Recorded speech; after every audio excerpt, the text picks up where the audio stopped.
see the stage, hear the vibe. Pumped up to get ready for the fight. Big dreams, one chance, be the star. I'm the winner coming out of the dark. No fear, getting ready for the ride. Yeah, stepping into the light. No limit, aim high. No limit, the price is mine. Step out as a motivator. Let them know that the weight's up. That's how we know when we level up. Ay, that's how we know when we level up. Level up. All we know about is level up. Are we ready not to level up? You know we fall and we get up. Level up. All we know about is level up. Are we ready not to level up? It's time, get up. Back against the wall, still I'm standing tall. Know about the ball, I got my fan with me. All we know is ball to empty out the mouth. The chosen one they call, I take my friend with me. Know about it if you tell, know you're breaking codes. Want your credibility and all fall like dominoes. Can you really take a stance? All I wanna know. Need me real ones when it's time to go. Stepping in, elevator. Listen to all the haters. That's all we know when we level up. Yeah, that's all we know when we level up. Level up. All we know about is level up. Are we ready not to level up? You know we fall and we get up. Level up. All we know about is level up. Are we ready not to level up? It's time, get up. I found out I'm not alone. 'Cause I'm just like you. There's no failing when we fight. We're not afraid to. Level up. All we know about is level up. Are we ready not to level up? You know we fall and we get up. Level up. All we know about is level up. Are we ready not to level up? It's time, get up.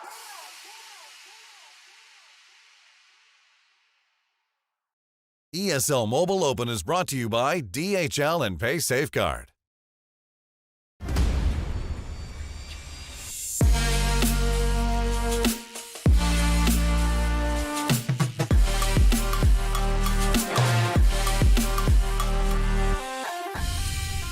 Hello and welcome to the final ESL Mobile Open weekly recap of the year. I can't believe it. I mean, it's definitely been the most important week so far for our competitors because we're going to be bringing you the highs and the lows, as usual, from Europe, Middle East and North Africa.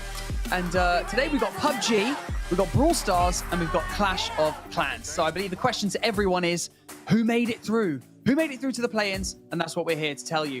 And you might notice that the man on my right looks slightly different from last week. It is, of course, Lethal who's joined us. And my name's Banks and I'm your host. But Lethal, more importantly, how are you, mate? Always good, mate. As you know, always good. You always get me a little bit hot under the collar every time I'm with you here for these shows. And you know what? I'm very excited to see how things have panned out. Who's made it to the play-ins, who's already qualified, like you rightly said. And yeah, excited to see how things turned out over the last week. Yeah, well, it's great to have you back in the hot seat, and we're going to bring it home, and we're going to see who's qualified for the next stage of the competition. And if, by the way, if you're wondering about the format for the ESL Mobile Open, you can always go to the ESL Mobile YouTube channel, where there is a format video, and that will explain to you everything that you need to know about how the tournaments are structured and which stages we're going to be progressing to, because we're going to the play-ins roughly around now, and then we'll be going into the challenge series, and then eventually the challenge finals at the end of that long and arduous road of all these matches that we've had.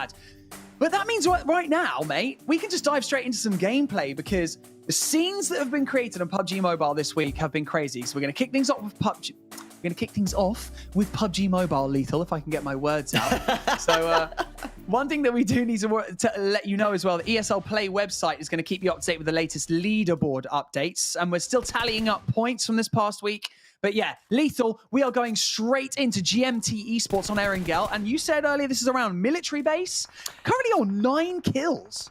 Yeah, of all places, one of the busiest places, of course, on this map being in the military base. Just behind it, just on the airfield as well. And it looks like GMT have already got positional advantage against the other two teams. Still only 8 alive, 10 kills as well, which is a great way to finish things off if I do get the chicken dinner. But see, Ghost is just roaming around at the moment. I think it's more just due to the fact that he hasn't got a full accurate position in terms of where his opponents could be. So I think he's just lurking around just to make sure that no one else is flanking from behind or maybe trying to get some other positional advantage there. So perfectly understandable, but at the same time, he could be getting prepared for a crucial flank coming up soon. Speaking of crucial, I mean, these kinds of maps are very crucial, especially for this team, GMT. They're currently sitting in 7th position. So whether or not they've made it through to those ever-important finals that will be taking place next Monday, that is remain to be seen. So we're going to have to wait with bated breath because currently a 10-kill chicken dinner in itself is enough. But they've still got 8 alive and only 3 up right now. So plenty of kills still to be had and a potentially very high kill chicken dinner, Lethal. Secret Boy with that recoil spray there looking very good indeed. And I must say, he's probably in the best position out of anyone. He's very confident knowing that no one's going to be behind him and no one's going to be able to flank because his Ghost has got his back, but looks like, speaking of Ghost, it does take down one member in the end, and still there are a few players left standing, but Secret Boy has absolutely no reason to push up on this. He has the circle advantage, waiting for Ghost to push all the way around, and you can see his opponent there trying to get away in the buggy, but he's not going to get very far, as Secret Boy is also taking someone else down, with Ghost following suit straight afterwards now, so it's going to be a 3 versus 1. Only one team left standing, which should get taken down momentarily, as Ghost does have an angle, just a matter of how he's going to push up onto him. Does take down one, but in the end does get cleaned up, and GMT gets the victory and the chicken dinner in that scrap. And you can see 15 kills, not bad. A call of the server. I mean, great tracking, great confidence throughout from that entire team. GMT obviously knowing what they're doing, and that is why, displaying why they're a top 8 team. But coming away with a 15-kill chicken dinner, you can't really ask for much more than that. And actually, this is more or less the kind of content that we are going to be bringing you in this recap show, because the next 2 clips are absolutely off the charts as well. So some incredible maps, some incredible synergy between teammates that we're witnessing as well, because having the confidence to split up, go and, you know, hit some pot shots, get your call outs for the rest of your team. That is exactly what we want to see at this stage, Lethal. Certainly do indeed. Now, you see a lot of these teams as well, it's a wide variety of skill, like I've spoken about before, where it's not just high-tiered teams, it's just a wide variety, which is the whole point of the ESL Mobile Open, to get a lot of these teams to try and establish themselves, gain that valuable experience if they've not really experienced anything in terms of the competitive scene, to try and make their way up onto these ladder boards, the leaderboards, and then try and work from there to see how good they are, how they can compare. And it could be either a learning experience for some people may even break through. We'll have to see, especially when it comes to the PUBG Mobile Open Finals. But it looks like we'll be kicking off with Fate to see what shenanigans they're going to get me up to now on Sandhawk. Don't know the exact location. Very difficult to see exactly from the radar. Normally, if I know it's one of the buildings, I would be able to recognize it, but not this time round. But it looks like Fate are just outside the circle, but still got good positioning nonetheless. 2 are still alive. And in terms of the meds and the armor they have, they're looking pretty sweet so far. As the current leaderboard stands, Tip Top Fate are at the top of the leaderboard. So this is your current leaders with 14 chicken dinners. That obviously may have changed, and I'm sure has changed over this past week. But currently, this is where they're at, with a huge point lead as well. I mean, currently, as of last week, about 70 points ahead from second place. So absolutely dominating this entire region. And you know, most of this, they've almost won a third of the matches that they've played, which is just absolutely unheard of, especially in the battle royale genre. It's so difficult to be that consistent. But hey, we're currently sitting on 13 kills with 6 alive and 3 teams, and we've got 2 up who are very split. Thus, again, like I've already mentioned, showing an extremely high level of confidence from this team, being able to kind of split up, try and draw some fire so that they can just get some more kills, which is, you know, a little bit overconfident, would I say, Lethal? Yeah, they're making a lot of noise, but they might be giving away their position on purpose, just to say, well, you know, we have the circle advantage, we're waiting for you, but everyone's in the circle right now. It just depends on where the next phase is going to go. But you can see Fate do have a slight upper hand. They're just in front of that circle, and it's now a matter of if they do want to go into the circle straight away and then bait everyone coming in, or if they just want to stand in the ground and be a little bit more unorthodox. It's completely up to them, but we are going to be in a 2v2 scenario between Fate and S4 Gaming. It just depends on how they want to try and approach this. But remember, like I said before, Fate do have the circle advantage, just waiting for their opponents. But S4 Gaming, one of the members have actually sneaked on in. Just a matter of if Fate do realise or recognise that at all. It's, that's what I was going to touch on as well, Lethal, mate. Like, I feel like both of the tip-top Fate players are focusing on this one player, Pax, who's just chilling behind a rock right now in the smoke. And I don't think they know where the second player is from S4. Oh, no, I don't think they do. You can see from the way they're pointing at angles in terms of the radar. They are just looking for that one person inside the circle. But you can see one's already been taken down, one of the Fate members from that nade. So they know that it's going to be a 2v1, and his teammate is not going to risk trying to pick him up. If he has a smoke, maybe, but it looks like it's not going to happen. Coming in with the UMP, and looks like Fate are going to try and do their best to try and stay alive. That's managed to drop him. So it will be a 1v1. And depending on if S4 Gaming will be able to find him here, that's going to be another story, as he's going to try and approach up, maybe even flank around, but at the same time, he could just bait his teammate in case he tries to res him or not. Yeah, I was going to say he had to win that 1v1. There was literally no other option than to win that, and he's going to have to go at this aggressively. Gets hit by a nade, so half of his health drops down. It's going to be S4 in the advantage right now. Gets a few shots off. Oh my God! Taken out by a nade. We spoke too soon. I can't believe it. S4 come away with the win. It's an 8-kill win, but Tip Top Fate still coming in second place with 15 kills, which is just absolutely incredible. They killed half the lobby, Lethal. Yeah, third of the lobby. That is mad. That is just crazy in itself. I'd rather have second place with 15 kills because, of course, every point matters, especially with the kill feed. But yeah, that was great stuff. It's not really common to see someone die by nades in a 1v1. Normally, people prioritize their weaponry rather than utility in case they get caught off guard in some way. But yeah, some risks were made. I don't know why he pulled back and forth, assuming that the nades would go elsewhere. But nah, nicely done there at the very end to get that first place position. Yeah, confident or overconfident, making a little bit too much noise and allowed S4 to rotate around the other side. So you can't get too cocky at this stage, even if you are dominating. Moving on over to Godsent in Erangel, a team that we are very, very familiar with and who've been playing extremely well throughout. And I think they kind of entered into the ESL Mobile Open a little bit late. So they've been accumulating points relatively quickly, which just goes to show their dominance in each and every game that they play in, scoring high amount of kills, and then finishing quite high up the ladder. But 3 alive right now with 12 kills and 6 alive. It's 2 teams. It's a 3v3 split, Lethal. I'm not surprised. It's Godsent. Definitely an incredible team coming in here in the ESL Mobile Open. Looks like we're just barely outside Pachinki from the I've seen so far, but you can see from Team Death, they do have the top of the church. They have the angles, but the only problem is it's extremely open. But speaking of Devil, does take down Nuggets in the end with a beautifully placed nade. It's still a 3v3 scenario, though. It's just a matter of how Rain wants to try and approach this, but gets found out straight away and drops him like anything else. Yeah, one gets dropped, and then that's it. You've got to go on the aggressive. You can't let them heal. You can't let them get the res. You've got to just push up there, and that is all she wrote. A 3v1 at the very end. Unfortunately, Godsent didn't manage to clutch that one out. Def were just in a better position, and what a fantastic ending kill win for Def. Ending up with 11 kill win, and we had 12 kills for Godsent as well. I mean, they took out a fair chunk of the map, just those 2 teams. So Def, maybe coming in at the later stages, we might see them maybe sneak into that top 8, because we're waiting for the leaderboard to be updated. So keep your eyes peeled at ESL Play Online. But yeah, like we've already mentioned, Lethal, the synergy between teammates is only getting better and better as these weeks have progressed. And now we're approaching to where both splits are going to be joining together in that culminating finals, which is going to be next Monday, 7 p.m. CEST. If you're in the UK, like me and Lethal, that would be 6 p.m. And the top 8 from the first split and the second split are all going to be chucked in, and it's going to be who can win out of those. And there's some really big names sitting among those splits, Lethal, so I can't wait to see that. Some carnage from Brawl Stars coming up next. Another huge mix around in this leaderboard. If you can remember from last week's recap, or earlier this week, sorry, on Monday we had the recap.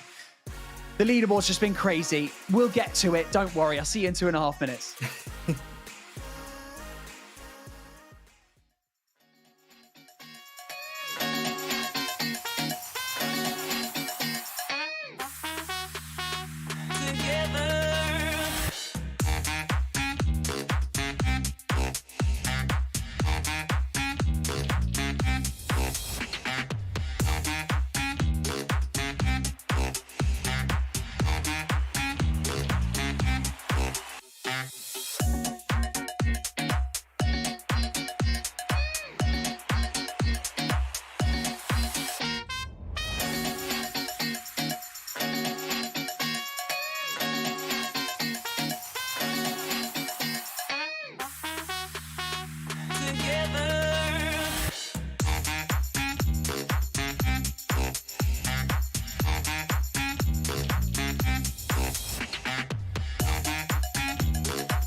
ESL Mobile Open is brought to you by DHL and Pay Safeguard.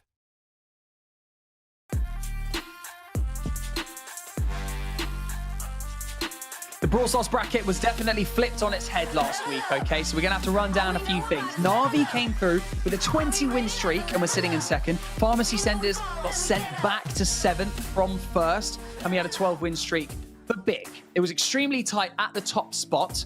So we're going to see how we finished off. This is quite a tense moment, Lethal, okay? So we'll build the tension, a little drum roll.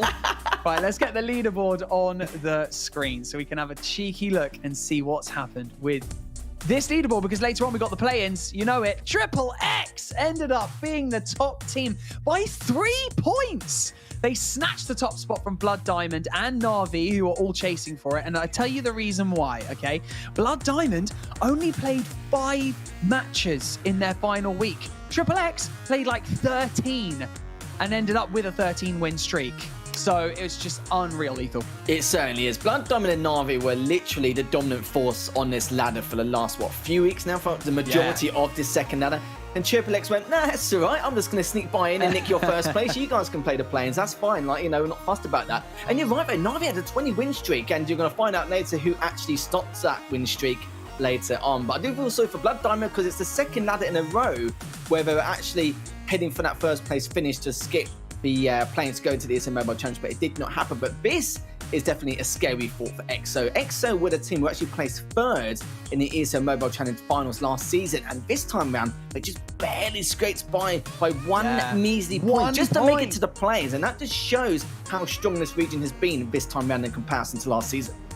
It's absolutely phenomenal. I mean, having 6th till 9th, by the way, are free agents. Just to let you know, we got FA Sniggets, we got free agents, we've got free agents, Frutas, and EXO free agents. Can someone just sign them? This is getting ridiculous now. We got 6th all the way to 9th. 4 of our teams that are placing into the play-ins are all free agents. So gets you thinking, doesn't it, Lethal?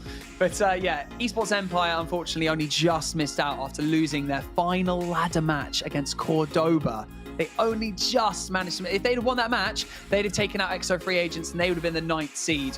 But yeah, all that trial and tribulation was all for that #1 spot, that goes straight through to the challenge series. You don't have to worry about the play-ins, which is a little bit of a daunting thought, isn't it? So now they've got to deal with the play-ins, which will be later with Lethal, Arc, and Today. However, we've looked at the leaderboard. We've looked at the reasons why behind the leaderboard, but let's see the action in real time. We're going to jump into our first clip, which is FA Sniggets, free agent Sniggets versus Big on Siege. Lethal, take it away. And Big, you know them very well. They were around last season too. And I spoke to Lars recently, and he really wants to try and make more of an impact this time around this season compared to before. Sadly for them, they didn't able to squeeze in to the challenge finals, but you never know this time around. Things could be a little bit more different as they did make a lineup change quite late on, shall we say. But going into this Siege match, already the Siege bot's already going straight towards their icon and trying to defend it as best as possible, but managed to defend it for now. They didn't really take this huge chunk of damage. Did only take 32%, but you've got to remember, it's Big at the moment with the Bolt lead and the map control going into this. Map control and Bolt lead is the correct term. We've got a lot going on right here, right now. We've got Sandy, we've got Buzz, we've got Barley, all absolutely launching it in, because remember, this map is quite broken up, Lethal. So throwing down the healing winds right there, just so that you can get all that coverage, is actually so important. So Sandy is really well utilized on this map in particular. But yeah, nothing as of yet, but the level 9 Siege bot coming in hot for Big, and this is going to be dangerous, isn't it, Lethal? It certainly is. It's going to cause a lot of trouble here for Sniggets if I don't have to stop this in time. But the pull does come in now, and they've gone straight for it. So one of the players have been taken down, and look at this. Big looking to try and take down the Ike all in one full swoop.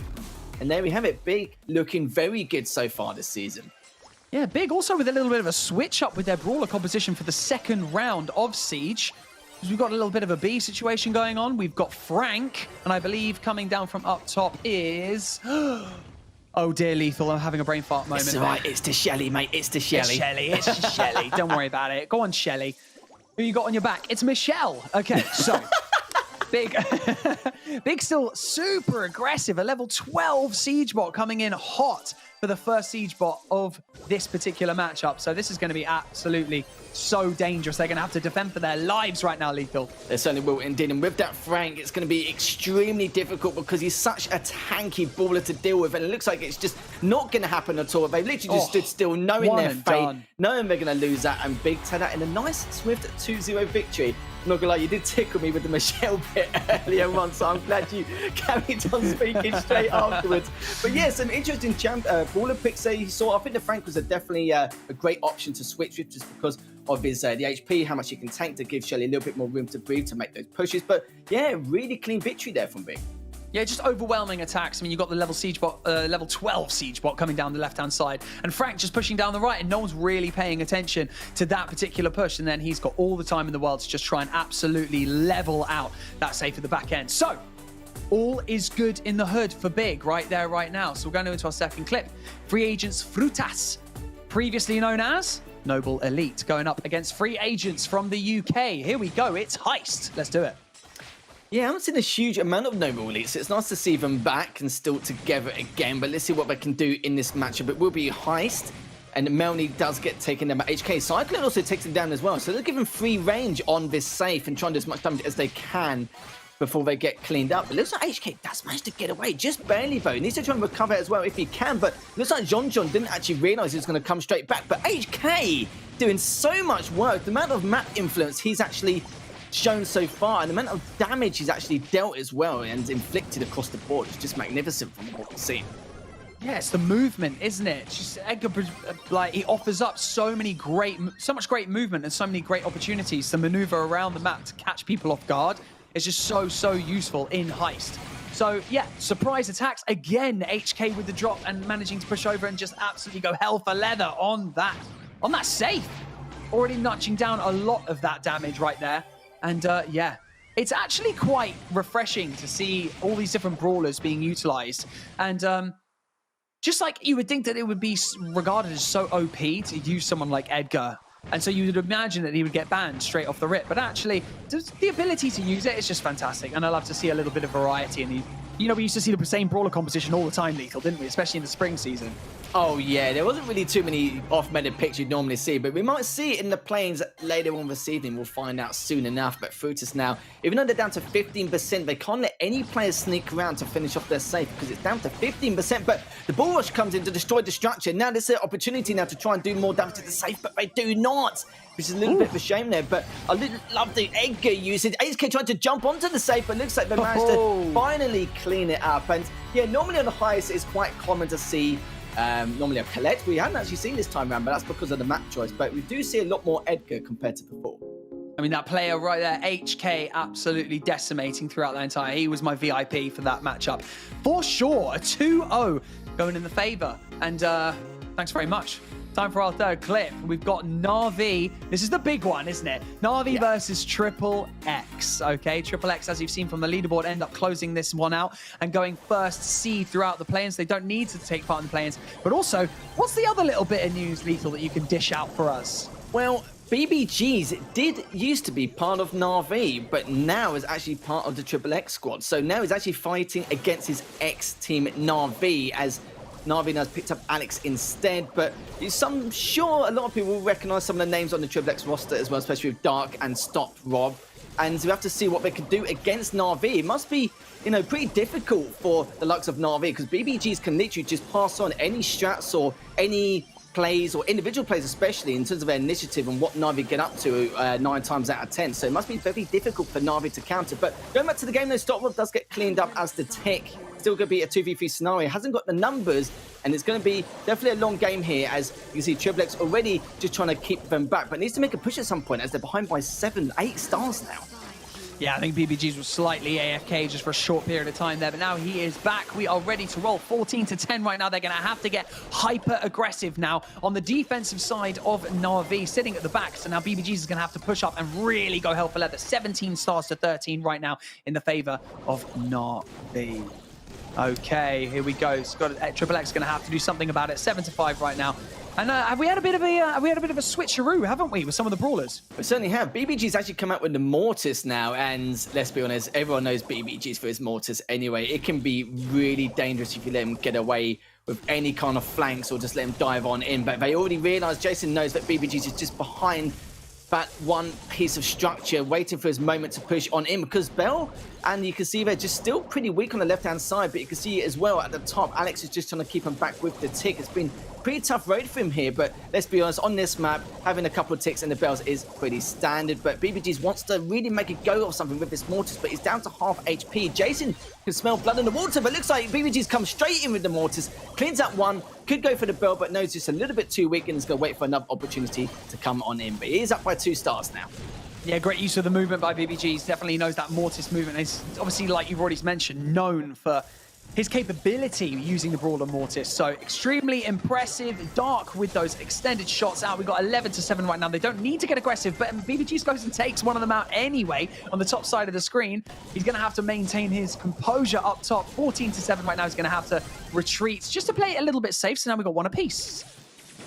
And we're going into the third and final map. 3 stars to 0 on this bounty. This is a deciding game. And this was also to break Na'Vi's 20-win streak. Can Triple X do it? And this is interesting as well. Stormrob's actually switched to the Brock, and we normally see Brock used quite a lot nowadays compared to before. Jason now with the Gene just looking for that pull if he gets the opportunity to use it, but it's been kept back so much, and the defense from Triple X is just looking so good right now. And you know what here, Baines, they don't need to push. They have the 3-star advantage. They can use the range from their brawlers anyway, so it looks like Na'Vi going to be in a world of trouble here. Looks like they could be. I mean, like, pretty defensively, they can just sit there, and they've got the length, they've got the ability to fend them off, but they do manage to get 1 drop, so it's 3-2 right now. It is a tight one with that deciding bounty star as well, and the blue 6 to, oh, they managed to get the 9, and just about right towards the end, that was a bit of a nail biter. Triple X managing to secure the win over Na'Vi, stopped them in their tracks with that 20-win streak, and ultimately, I think that could have been the deciding factor to make Na'Vi first and to basically soar past the play and to not even need to take part. So Triple X, BBG is giving it to his old team, and congratulations to them. Lethal, any final words on the Brawl Stars? I just feel sorry for them with the fact that they had a 20-win streak and it's their ex-teammate who actually stopped them in the end, because Na'Vi is by far the best team in the EECA region, but it looks like now they're going to have some competition there, Dylan. A salty win right there, but it was very good. So just to let you know, you cannot sign up anymore. It is a shame, I know, very disappointing. However, just sit back, relax, grab yourself a drink, and we're going to bring you all the mobile esports goodness right to your screens. So go grab a drink, get comfy, because after this very quick break, we've got Clash of Clans.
ESL Mobile Open is brought to you by DHL and Pay Safeguard.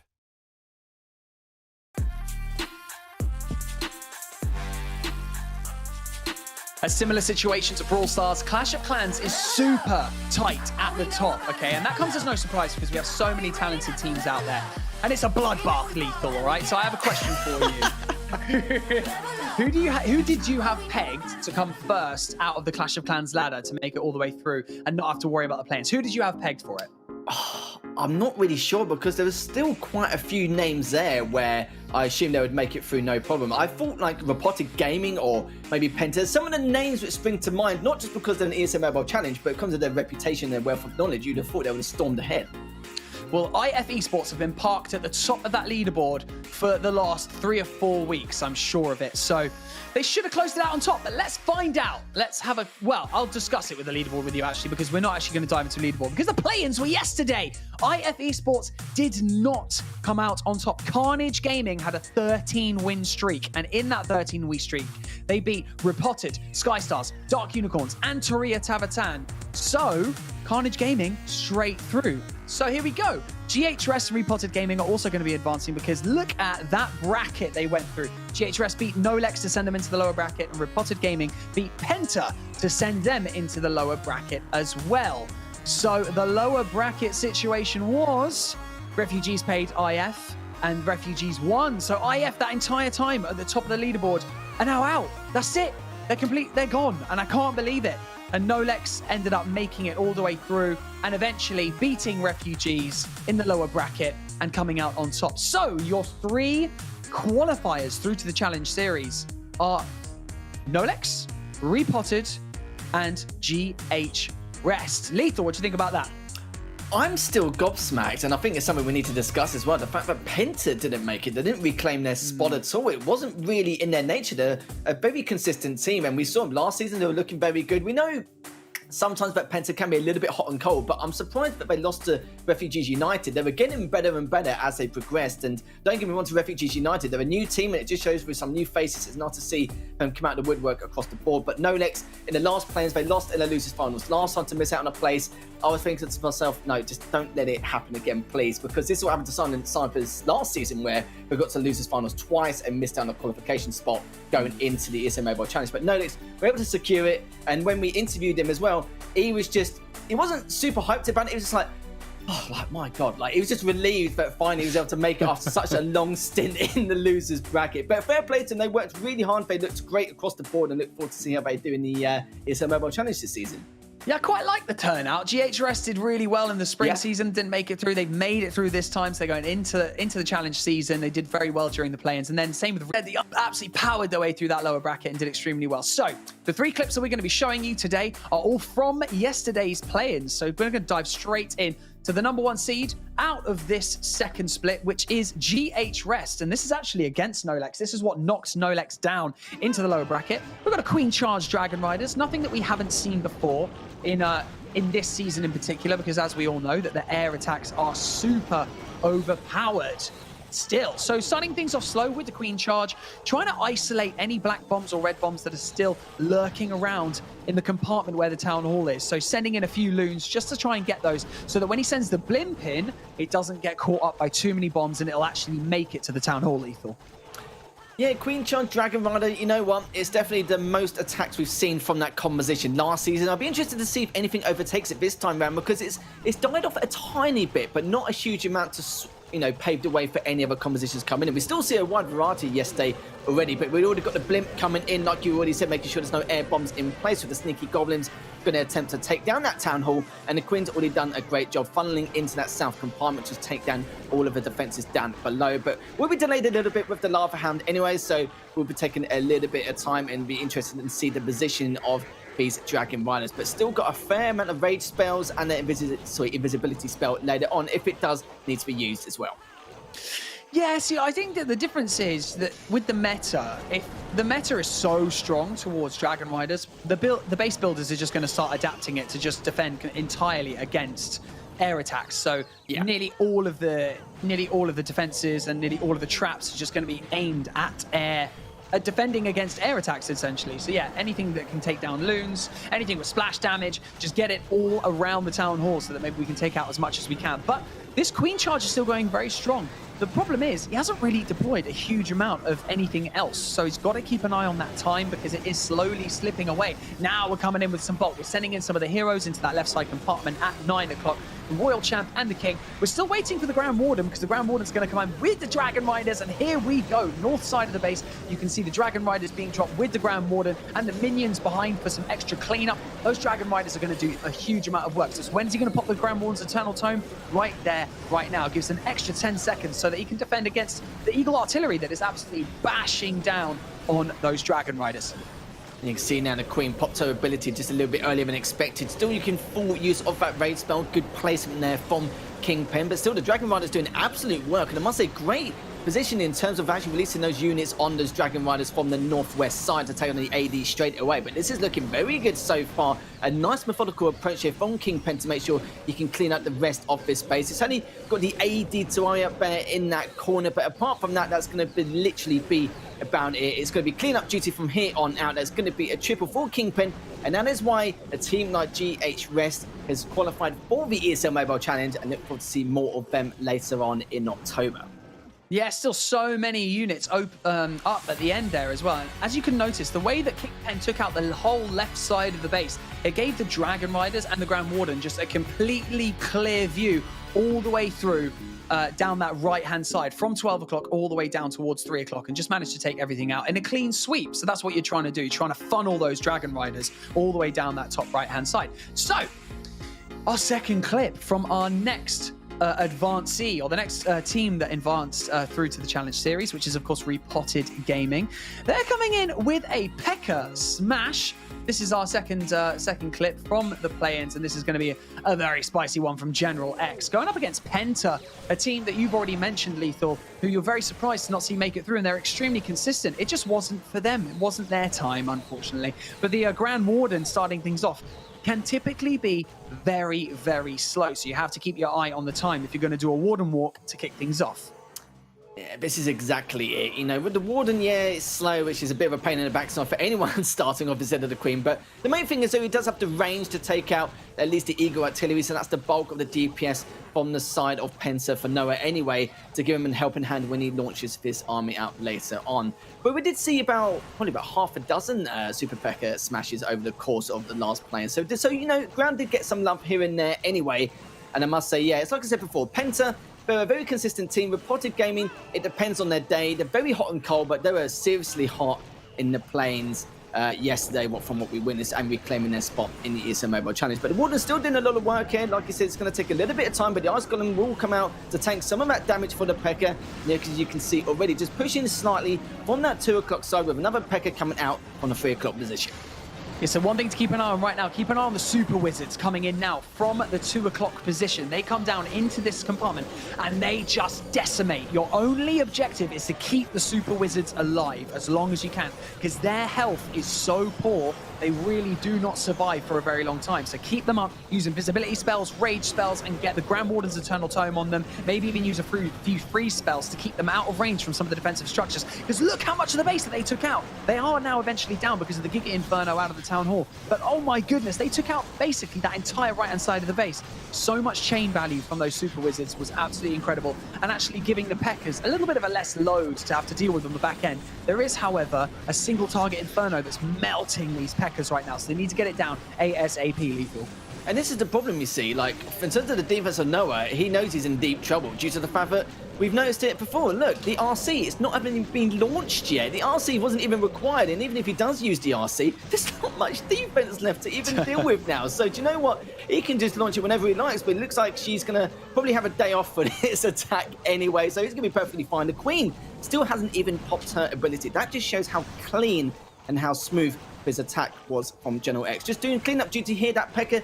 coming in from the 3 o'clock position was used in order to distract anything was coming by to the south and the west side, so that the Wizards could be on cleanup duty as the P.E.K.K.A. was going down south to clean up those structures. But I must say, General X did a fantastic way to finish off this attack. That's going to be another triple for Repotted Gaming, and we're also going to see them later on. I actually attribute the absolute decimation of that base for the Super Wizards. Like, he utilized them so well. He popped the Grand Warden's Eternal Tome at the right time, which allowed them to stay alive, dropped a rage spell on them, and they just decimated like the entirety of that base right in the middle section. So I actually attribute it to that, because he didn't actually need to drop the RC in, and he didn't really need to use the Queen's ability either. He's pretty chilled. So that's fantastic attack from Repotted. And now we're going to go to the final attack that we're going to be covering from Nolex, coming out of that lower bracket seed, and actually something that we don't tend to see a huge amount, which is mass E-Drags coming in from Nolex Bats. And I love to see this, because you know what? This is one of those attacks. It's so quick. You blink and you'll miss it. Sends a rocket balloon in from the top side, and look at how he distributes the E-Drags just in a line on this left side, and it's just carnage. All you need to do is just make sure you keep them alive for as long as possible, drop down as many rage spells as you can, pop the Grand Warden's Eternal Tome at the right time. I felt like that was a little bit early, if you ask me. However, he's a pro and I'm not lethal.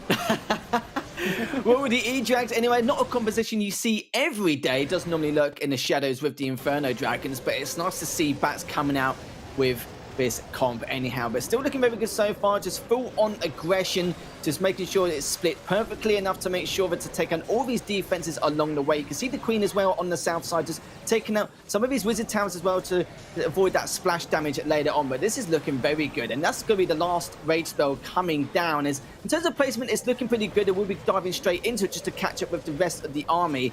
And Nolex were definitely looking to try and get as many triples as possible in this matchup, because remember, Nolex also failed to make it through last season in the last play-ins of this season, only due to the fact that they were the only team where they play against someone else and it didn't even come to stars or percentage. They had the same stars, the same percentage, the exact same time as well. And I think it came down to the fourth tiebreaker, where it was the fastest triple they actually managed to get in the end, and that's never been seen in the competitive Clash of Clans scene, I believe, when I confirmed that with Judo. So it's absolute madness what Nolex have had to go through here in order to try and claim a spot in the ESL Mobile Challenge, but it's nice to see them once again here and again next month.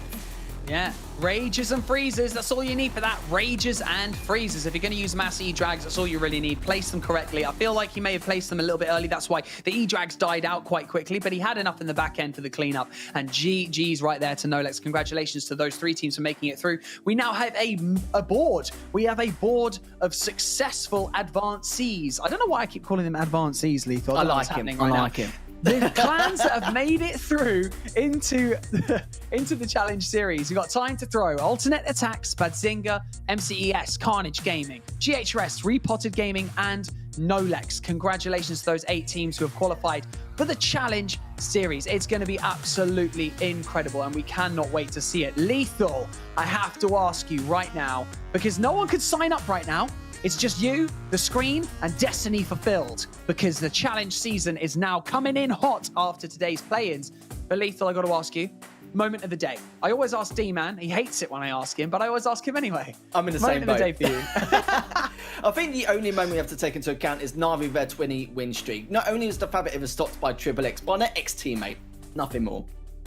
I actually have to agree with you there. And typically, I try to go for something different, but I do agree with you right there. Some incredible PUBG clips, by the way, as well. Some really high kill wins, and we love to see that, because it feels like the PUBG Mobile community, especially the community that take part in the ESL Mobile Open, are really striving for greatness and getting better and better with each week. So, don't forget to follow the ESL Mobile Open on Twitter as well to keep up to date with everything that is going on, because we've got play-ins, we've got the challenge series, and you'll want to stay on top of everything that's happening, because it comes in thick and fast. Lethal, what an amazing surprise it was to have you on the show today. And thank you so much for all of your expertise, mate. And thank you so much to the production team at ESL for all of your hard work. And for you at home, for getting behind all of your teams. You know, the recaps are done. All of the lead-ups, the ladders, we're basically done now. Brawl Stars play-ins are straight after this. We'll have a short break, and Lethal will be gracing your screens again, along with Ark and Teddy. So please stick around for that. It's going to be a bloodbath, like I've already mentioned. My name is Banks, and I will see you in the finals. Level up. All we know about is level up. Are we ready not to level up? You know we fall and we get up. Level up. All we know about is level up. Are we ready not to level up? It's time, get up. against the wall. Still I'm standing tall. Know about the ball. I got my fan with me. All we know is ball to empty out the mouth. The chosen one they call. I take my fan with me. Know about it if you tell. Know you're breaking calls. What your credibility and all fall like dominoes. Can you really take a stance? All I wanna know. Need me real ones when it's time to go. Stepping in, elevator. Listen to all the haters. That's all we know when we level up.